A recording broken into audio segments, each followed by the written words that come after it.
Assalamualaikum warahmatullahi wabarakatuh. Waalaikumsalam warahmatullahi wabarakatuh. Wa nusalli ala rasulil karim amma ba'd. Insyaallah pembahasan kita kali ini yang berkaitan dengan rukun-rukun mandi wajib. Sengaja kita tidak menjelaskan cara mandi secara menyeluruh, sunnah dan rukun tidak digabung sekaligus. Tujuannya agar kita mengetahui, bisa membedakan saat kita mandi, oh ini rukun, ini rukun, ini yang disunahkan. Cuma pembahasan kali ini tidak dibahas mengenai yang sunnah-sunnah, tetapi insya Allah yang dibahas hanya yang berkaitan dengan rukun, supaya kita mudah memahami mana yang diwajibkan dalam mandi, mana yang tidak, mana yang difardukan menjadi rukun. Perlu diketahui bahwa mandi itu terbagi menjadi tiga: mandi yang diwajibkan, mandi yang disunahkan, mandi yang dibolehkan. Mandi yang diwajibkan punya 6 sebab.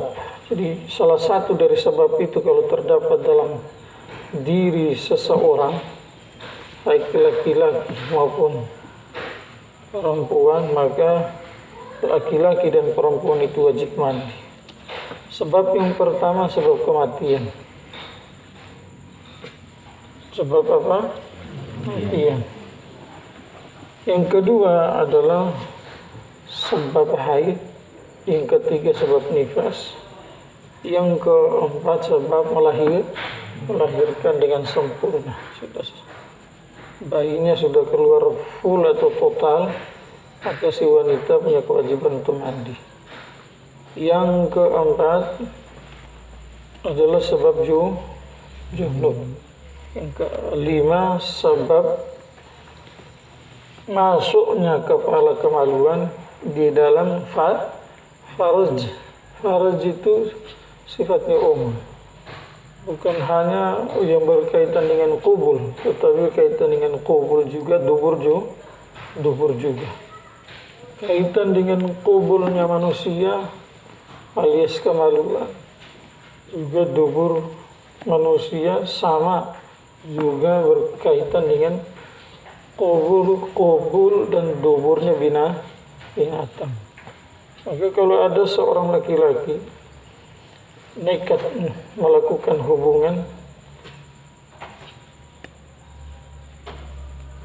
dengan binatang, misalnya ikan ke sapi, kerbau, naudzubillah, perbuatan haram, terkutuk, tidak diridhoi oleh Allah, dosa besar. Tapi kalau ada yang nekat buat seperti itu, sehingga kepala kemaluannya itu tersembunyi di dalam dubur atau kubul si binatang, maka laki-lakinya wajib mandi.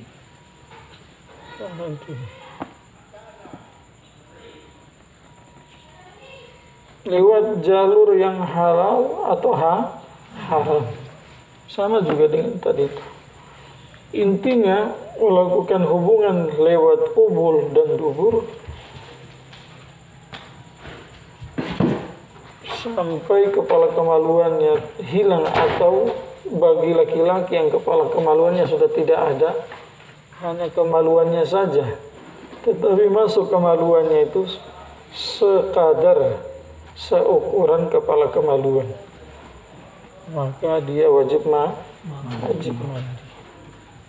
Yang keenam, keluarnya mani. Paham tidak? Keluarnya mani lewat ihtilam, misalkan ada salah satu dari laki-laki atau perempuan tidur, terus mimpi basah, maka wajib mandi. Seperti itu. Atau lewat ihtilam, keluar mani lewat naudzubillah onani, maka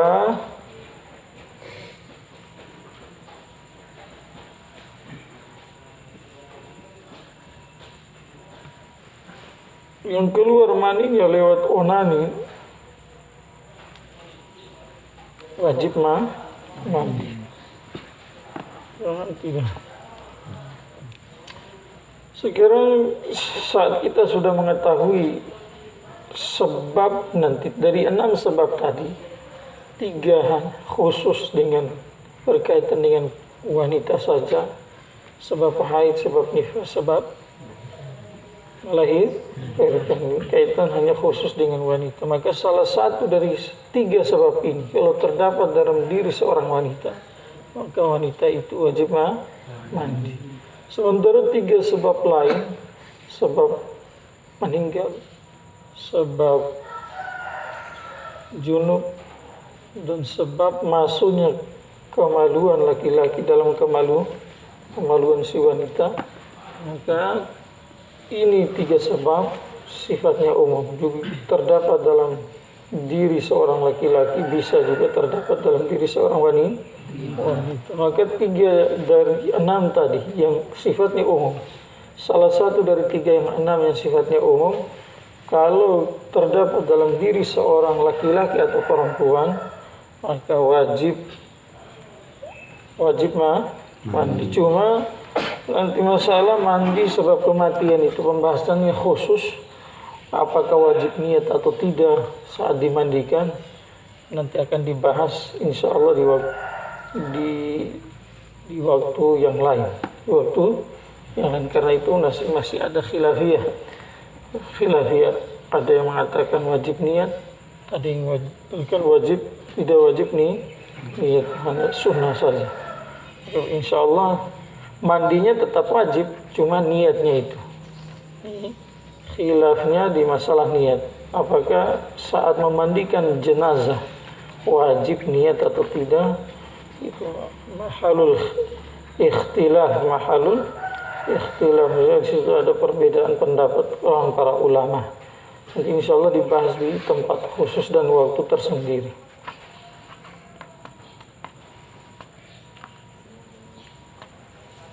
Pembahasan kita sini adalah kaitan dengan selain mandi sebab kematian. Maka kalau sudah ada salah satu sebab dalam diri seorang wanita atau laki-laki, maka dia wajib mandi. Cuma sebelum mandi perlu dia mengetahui apa saja yang menjadi rukun-rukun mandi. Sama dengan orang mau sholat, wajib mengetahui apa yang menjadi rukun-rukun sholat. Sama orang mau berwudu, dia harus mengetahui apa yang menjadi rukun-rukun wudu. Kenapa? Karena rukun wudu itu sangat penting. Jadi satu keharusan untuk mewujudkan dalam amal tersebut. Orang sholat tapi misalkan dia atau misalkan dia meninggalkan salah satu dari rukun sholat. Rukun sholat ada yang mengatakan ada 13, ada yang mengatakan 17, ada yang mengatakan 18, ada yang mengatakan 36. Ini jumlahnya berbeda karena hitungannya yang berbeda, aslinya sama saja. Salah satu dari rukun sholat ada si Zaid sholat Allahu Akbar. Setelah sholat dia misalkan tidak baca suratul Fatihah dalam mazhab Syafi'i, berarti dia meninggalkan salah satu dari rukun sholatnya tidak ada, dianggap tidak ada. Atau dia tidak ruku, tidak sengaja tinggalkan ruku, tahu, maka sholatnya dianggap tidak rukun-rukun yang lain. Sama juga orang wudu. Menurut mazhab Syafi'i, niat adalah wajib. Saat dia berwudu hanya membasuh mukanya saja, tetapi tidak niat, maka orang ini dianggap tidak berwudu, tidak dihitung berwudu. Sama seperti itu di dalam mandi wajib juga ada rukun-rukun. Ada berapa rukun mandi? Ada berapa? Ada dua. Salah satunya adalah niat. Yang pertama adalah niat. Maka kalau orang mandi tidak niat saat mandi wajib, mandi sebab haid kah, sebab junub kah, sebab keluar mani kah, sebab nifas kah. Dia salah satu dari sebab tadi. Selain orang meninggal itu orang mati. Kalau dia mandi tidak niat, maka mandinya dihitung tidak sah. Dan sebab niat nanti ada jurang pemisah antara mandi wajib, mandi sunnah dan mandi dibolehkan. Maka rukun yang pertama adalah niat.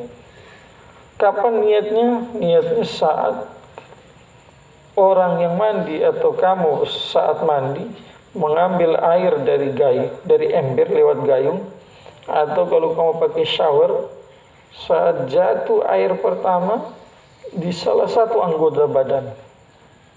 Sekali lagi saya ulangi, tidak kami bahas masalah sunnahnya dulu, ini masih rukun. Jadi salah satu dari anggota dan kamu ambil air lewat gayung kah, lewat keran kamu mandi, lewat keran atau shower, atau kamu menyelam di dalam air laut atau air sungai. Maka saat anggota badan kamu berjumpa dengan air kali pertama, salah satu anggota badan kamu, saat itu kamu niat dari karena tempatnya niat di hati. Niat melalui lisan, ada yang mengatakan sunnah, ada yang mengatakan bid'ah. Dalam mazhab Syafi'i juga ada perbedaan seperti itu. Itu sekarang kita tidak bahas masalah itu dulu. Maka saat ambil air atau terjun di laut atau dalam sungai atau menggunakan keran atau shower, saat air jatuh di salah satu anggota badanmu itu pertama, maka hatimu langsung niat. Paham tidak? Jadi bagaimana cara niatnya? Ya niat yang pertama bisa niat dengan beberapa cara. Bisa niat menghilangkan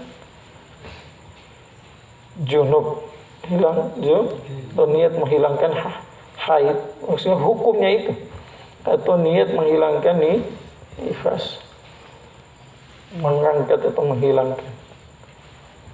Paham tidak? Atau niat menghilangkan hadas besar fardhan lillahi ta'ala. Atau kamu niat untuk diperbolehkan setiap amal yang wajib suci dari hadas besar. Misalkan orang sholat, ya harus wajib suci dari hadas besar. Syarat sah sholat. Orang mau tawaf harus suci dari hadas besar.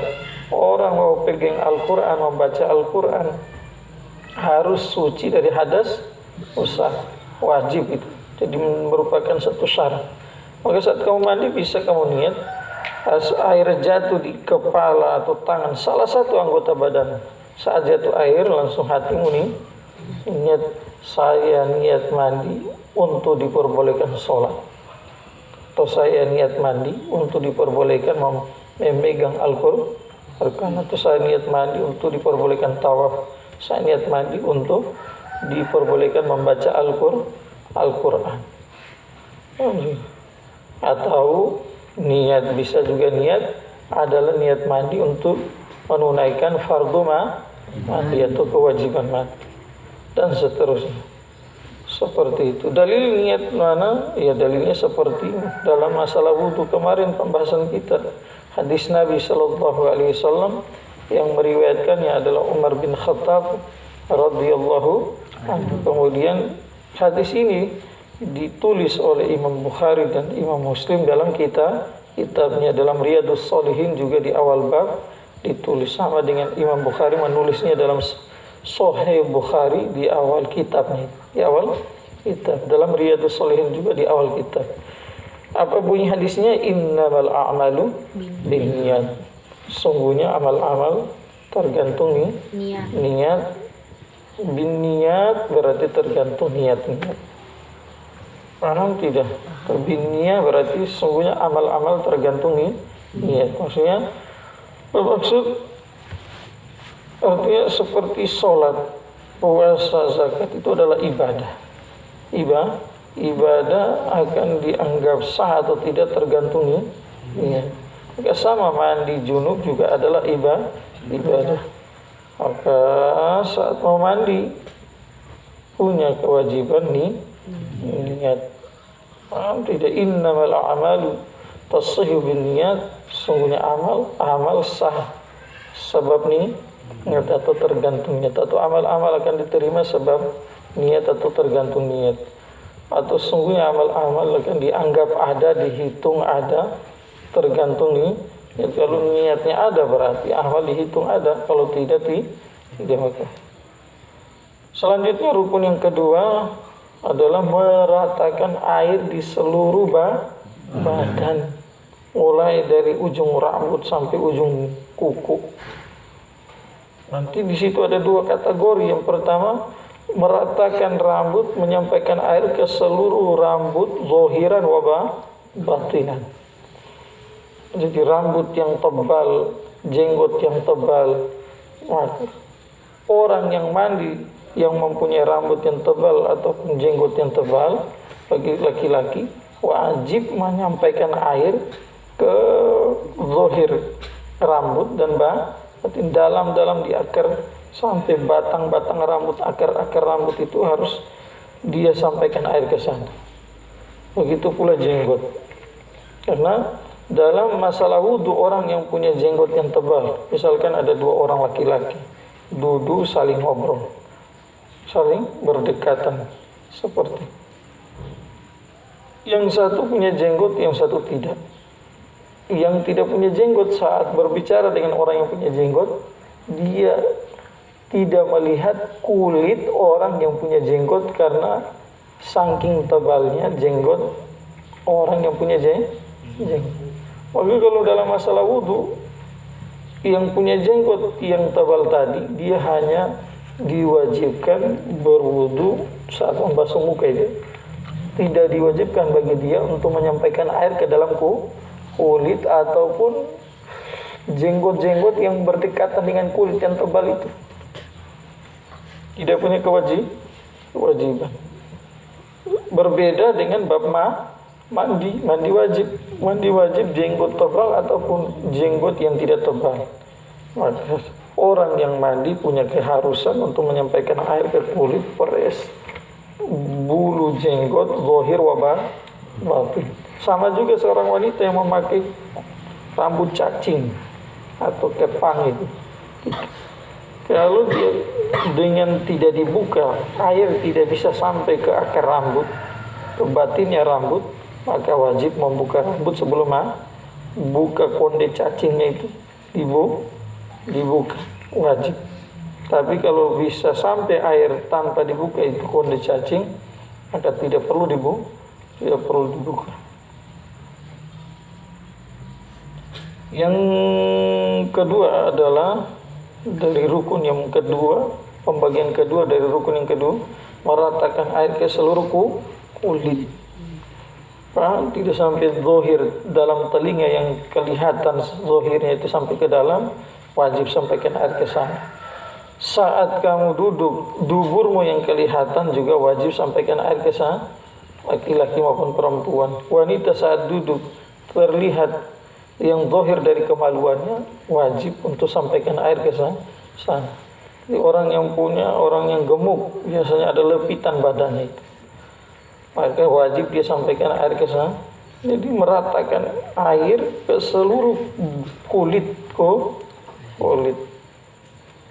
Paham tidak? Sehingga kalau ada orang yang di tangannya itu cat, yang dengan cat itu air tidak bisa sampai ke kulit, maka wajib dia hilangkan cat. Paham tidak? Begitu pula seorang wanita misalkan punya kebiasaan menggunakan apa itu? Kuteks. Atau seandainya kuku teks yang ada di kukunya itu menyebabkan air tidak bisa sampai ke kuku, wajib dia hilangkan seperti cat tadi. Berbeda dengan paci. Kalau paci itu zatnya hilang, yang tersisa adalah sifatnya saja, warnanya itu, maka dia tidak menghalangi sampainya air ke kuku. Paham tidak?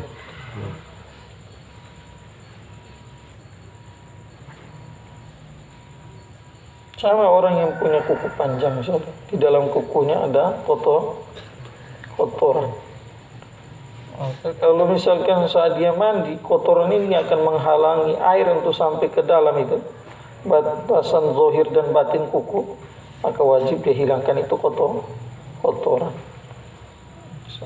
Karena ini ada batasan kuku nih, yang biasa dipotong. Maka sini tidak wajib memasukkan air ke dalam, tetapi di luarnya ini wajib. Sehingga kalau ada kotoran di sini dilihat. Kalau kotorannya sudah mengeras sehingga air tidak bisa sampai ke dalam, maka wajib menghilangkan itu kotoran baru mandi. Kalau tidak, ya tidak diwajibkan. Berkaitan dengan orang yang mandi, sebelum mandi di badannya ada najis, apakah wajib hilangkan najis dulu baru mandi, atau langsung mandi saja nanti sekalian najisnya hilang? Situ ada ikhtilaf. Imam Rafi rahmatullahi alaihi mengatakan wajib hilangkan najis dulu baru mandi. Sementara Imam Nawawi rahmatullahi alaihi sampaikan kalau dengan mandi saja najis itu juga ikut hilang, maka tidak wajib menghilangkan najis lebih dulu baru mandi saja langsung. Paham tidak? Pertanyaan juga, apakah saat mandi wajib memasukkan air dalam mulut atau kita sebut dengan kumur-kumur, dalam bahasa Arabnya madmadah? Jawabannya tidak. Sunnah itu bagian dari sunnah. Memasukkan air itu bagian dari sunnah. Sama juga memasukkan air dalam hidung sampai di tulang yang lembut ini juga hukumnya sunnah. Ini dua amalan ini saat mandi wajib dalam mazhab Imam Abu Hanifah. Sementara mazhab Syafi'i tidak diwajibkan, disunahkan, tidak diwajibkan. Maka insya Allah itulah dua rukun mandi yang sudah kami jelaskan. Mudah-mudahan bisa dipahami dan bermanfaat. Subhanallah bihamdihi, subhanallah bihamdihi, asyhadu an la ilaha illa anta, astaghfiruka wa atubu ilaik.